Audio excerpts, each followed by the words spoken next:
Hi folks, welcome to episode 50 of the Epochs of the Load Seaters. I'm joined by Bo, and we are continuing our coverage of Napoleon. I love coverage like this is live. But this is part 6 of Napoleon, the beginning of the end. So, Napoleon is pretty much at the height of his powers at the moment, although he's just lost Spain, hasn't he? So, Yeah, well, we'll have to backtrack a bit. right. But yeah, that's a good thing. When is Napoleon at the height of his powers? And you Yeah, could because it argue goes up about and that, down, but doesn't it? yeah, it's definitely a bit of a roller coaster. So he invades Russia in like 1812. That's the big year. But for a couple of years before that, really, things have started to change. Yeah. Where Napoleon and Tsar Alexander had the Peace of Tilsit, remember where they met in the middle of the river, Yeah. the River Niemen. And they were good friends, and the Tsar agreed to all the things Napoleon wanted, mainly not trading with Britain. Since about 1810, he's not really been doing that, and Napoleon's noticed and has been annoyed, and all sorts of different things we can get into in a moment, the details of different reasons why the Russian and French relationship fell apart. Right. But the denouement of all of that is that Napoleon invades him in 1812. Right, okay. But you could argue that he's sort of at the height of his powers, or one of the height of his powers, in and around 1805, another one around 1810, 1811, or just before he does this, Yeah. really. Yeah. But as we said in another one, maybe not at his absolute zenith, because things are kind of going pear-shaped in Spain that whole time. Sure. But I mean, But yeah. I guess, speaking from someone who's deeply removed from the situation, if you can raise 500,000 men and invade one of the greatest empires in Europe, you're doing pretty well. You know, whether it's a good idea or not, you're still quite a powerful guy. Oh. You know, I mean, 500,000 men, that's a massive army. That's probably the biggest army that Europe has seen so far. It is, yeah. So, so if he's not at the height of his powers at this point, when is he, you know?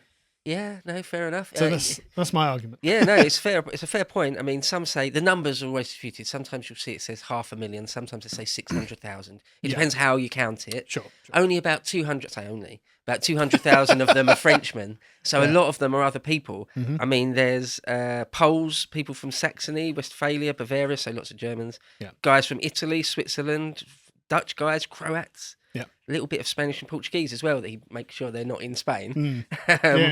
And even Prussians and Austrians, because they'd recently, in the last couple of years or so, been sort of forced to be Napoleon's allies. In fact, just before we go on to the detail of the Russian campaign, do need to mention something that happens, sort of a big thing that happens in Napoleon's private life. Well, nothing's private when you're an emperor. But he divorces Josephine. Good. He has to, really. Didn't like her. You can do better, Napoleon. He didn't want to. Simp. But by sort of 1810 time, 1809, 1810, she's like 45, 46. Yeah. She's not going to bear him any children. And he needs children because his idea is that he's going to have a monarchy. Yeah. And he needs sons a lineage to inherit. So much to his chagrin, he has to divorce her, and she's not happy with it either. But she understands, though. Yeah. She understands. But as I understand it, by this time, basically, she now loves him, because whereas, you know, the relationship is kind of inverted. Exactly. You know, whereas, okay, I don't need you anymore, and I don't care that much, although I'm sure he did care. But she's a lot more upset about it than he is, as I understood it. Yeah, so when they first got together, she wasn't attracted to him. And when they actually got married, she wrote letters to her friends and stuff saying, like, he makes my skin crawl. And apparently in their honeymoon, she was just crying all the time. Right. So, but by this point, she genuinely loves him. Yeah. And a couple of times she'd cheated on him, and he sort of basically tried to leave her, and she did everything she possibly could to pull on all his heartstrings, and eventually gave in. One of the few times, any example you can ever find Napoleon just giving in is to Josephine. But anyway, at this point, she knows that she knows the deal. In fact, she said in a letter to someone, quote, "I know I am to be dismissed from the bed of the man who crowned me, but I know he will get his way." Again, she realises that for the sake of France, this must be done. So, it's a bit sad, but he divorces her, and he has to look for a younger wife, and he wants to marry one of the Romanov princesses. The Romanov family and Alexander just won't hear of that. Right. It's just not going to happen. Right. So he marries an Austrian princess. Oh, aren't they famously beautiful? I think that she was quite good looking. Yeah, there was no accounts of sort of her being an Anne of Cleves, being ugly, which means she's probably very good looking. She was only 19. He's sort of knocking 40 by this point. So Well, I remember reading a thing. There was I'm sure it's just a listicle or something, but it was, look at these remarkably attractive Austro-Hungarian princesses, and even by today's standards, because makeup is, and the way that women do themselves is obviously improved over time. But even by today's standards, these are very beautiful women. You would they would turn your head in the street, and it's just like, wow. And it was just slate after slate. It's just, picture after picture of beautiful Austro-Hungarian princesses. So, like, Napoleon's problem. Well, where else am I going to go? yeah. I mean, so they're still one of the most prestigious families in the whole of Europe or the whole of the world. Yeah. So it's really super prestigious, and she's Marie Louise. That's her name, and she's of Austria. And at first, because Napoleon sort of forces Austria to be his ally, so he's like the enemy, and she says things like, "I couldn't bear to be in his presence. Like I couldn't think of anything worse than having to look upon him and things." But by the end, just to cut to the end, she falls in love with him genuinely, and is absolutely loyal to him, not her own father, not to really? Austria. By the end, and she's like super upset when it looks like the writing's on the wall and everything. But to begin with, she despises him. She thinks he's gross. Well, he's like the devil. Yeah, in a way. and he is weird. Well, yeah, as Josephine pointed out, he's weird and creepy and makes my skin crawl. Yeah, but he is in charge of all of Europe, so yeah.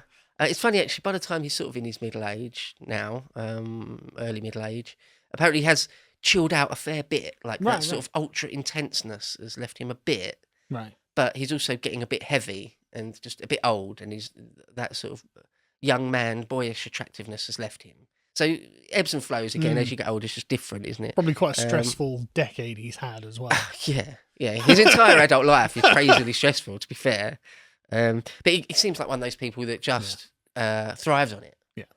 I think you'd probably just get used to it as well. I think you Donald get used Trump to almost of anything. France. Yeah, right. Yeah, super hard worker. So that's an important thing, and he does have a son with her quite quickly, within a year. Right. They have a little boy, sort of a doomed child. So then to get on with it, and remember everything in Spain's going on in the background, but there's a few things about Russia which sort of made everyone. The classic thing is that Russia just was trading with Britain, and Napoleon just couldn't have that. But there's more to it than that. The grander picture is that he was quite heavily felt humiliated that the Romans wouldn't marry someone to him. And what they're saying when they won't marry someone to him is, we don't accept you as an equal. Yeah. And it wasn't just, we'll think about it. It was just a hard no. Yeah. You don't have an ancient lineage. You're a nobody. I don't care if you're in charge of these giant armies. That's not how this works. You're either born to it or you're not, and you're not. The Romanovs had been sort of the Grand Dukes of Muscovy for hundreds and hundreds of years already. So, there's another thing where Napoleon they'd both broken the terms of the Treaty of Tilsit. Right, okay. So, for example, Napoleon had said he wouldn't be trying to sort of reconstitute a Polish sovereign state, but he sort of does do that. Well, he creates what he calls the Duchy of Warsaw and puts one of his younger brothers in charge of it. Right. And that's right on the border with Russia. Yeah. And so you can imagine Alexander and the Russians are like, what are you doing? Do you think we're stupid? Yeah. And you're allowed to break the deal, but we're not. Yeah. Other slightly smaller things. There was a place called the Duchy of Oldenburg, which again had been. It's a very small place in sort of relatively small place in Western Europe. But again, Napoleon had just sort of basically annexed that, which really annoyed the Russians, and a few other bits and bobs where Bernadotte had been placed to become king of Sweden, and the Russians and the Swedes had a war over Finland, sort of thing. Finland's a completely different shape then as it is now. But anyway, what Napoleon had done at Oldenburg had sort of really annoyed the Bernadotte, his own marshal that he'd put in charge of Sweden. One of the comments in our last one said, I wonder if we'll get any mention of Sweden whatsoever. In the last one, I certainly will mention it a tiny bit more at least, but Can't talk about everything really. It's a big empire. Yeah, There's a lot going on. It's really big. Yeah. So where the Russians knew this was going to happen, because it takes a while to gather 600,000 guys. So they And sort you of knew can't do that secretly. No. Like mustering an army is something that happens over a period of months. I mean, it takes literally like 6 months to muster a significant force. And they come from everywhere, like people in all the towns around, in all the villages, all the cities. You'll have known someone who's gone to this giant army. And so, and it, all across Europe, this is the case. As you're saying, from Poland, from Austria, from Prussia, probably northern Italy and Spain. Like, you can't keep that secret. Yeah, the Russians are going to know well in advance, oh, God, Napoleon is going to steamroll us with a giant army like Xerxes. He's going to have known. Yeah. And that's our job. How dare he do what we do to other people?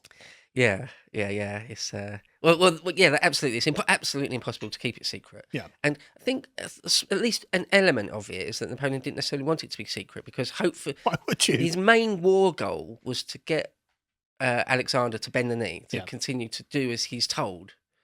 So if he can do that diplomatically, like Napoleon ends up going to Moscow. He never meant to do that. He makes that decision in the middle of it. So he never meant to. If he could just intimidate the Russians into behaving themselves, as far as he's concerned, then so be it. Yeah.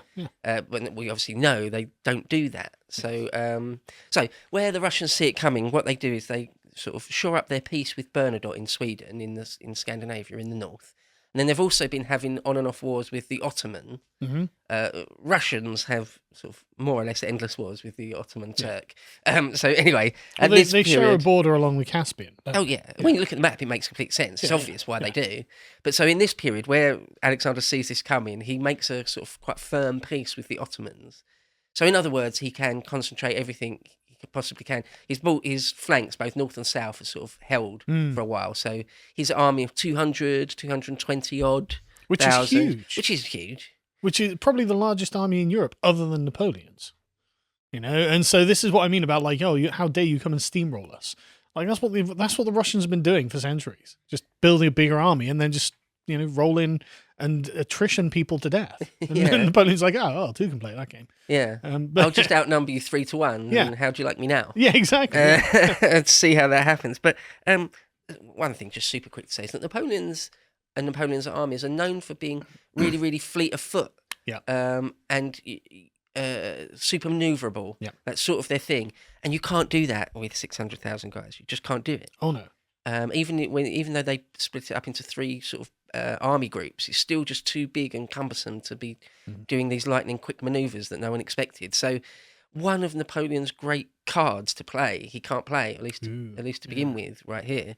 Got a quick line from Churchill, if I can read it. He says, quote, "Although the generals and ministers were reluctant and apprehensive, a kind of delirium swept the martial classes of the empire. The idea of a campaign larger than any yet conceived, more daring than the deeds of Alexander the Great, which might lead to the conquest of all Asia, took possession of the fighting men."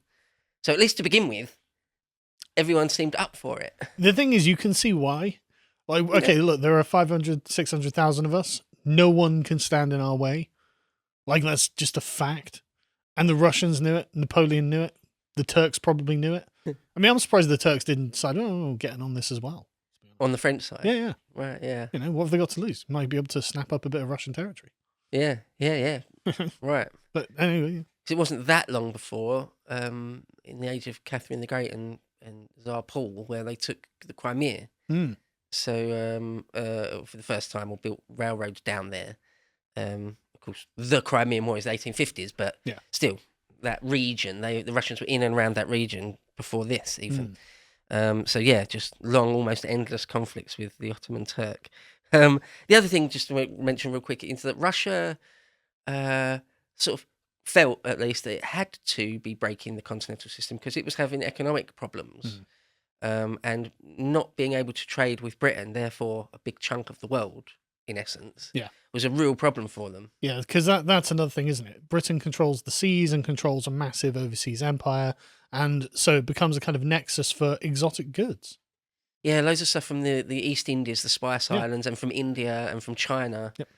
all comes To back London. to London. Yeah. The docks in London and Liverpool and things.